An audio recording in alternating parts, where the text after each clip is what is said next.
ఇక కేతువు విషయానికొస్తే డిసెంబర్ 5 వరకు కేతువు అద్భుతంగా ఉన్నాడు. రాహువు బాలేకపోయినా మీనరాశి వాళ్ళని కేతువు రక్షిస్తున్నాడు. 2026 డిసెంబర్ 5 వరకు కేతువు రక్షిస్తున్నాడు కాబట్టి చాలా వరకు ఇబ్బందుల నుంచి బయటపడతారు. కానీ డిసెంబర్ 5 తర్వాత కేతు బలం కూడా తగ్గిపోతుంది. కేతువు 5వ స్థానంలోకి మారుతున్నాడు.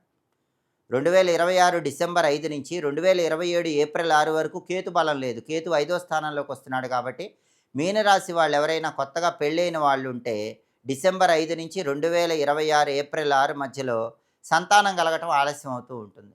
లేదా సంతానం రిలేటెడ్ సమస్యలుంటాయి.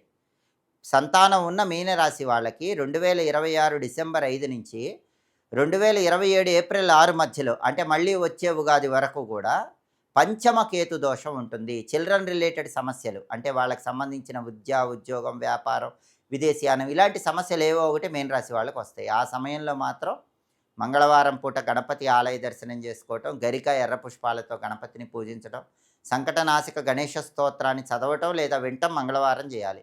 గం గణపతియే నమః మంత్రం 21 సార్లు మంగళవారం చదువుకోవాలి. అప్పుడు పంచమకేతు దోషం నుంచి సులభంగా బయటపడొచ్చు.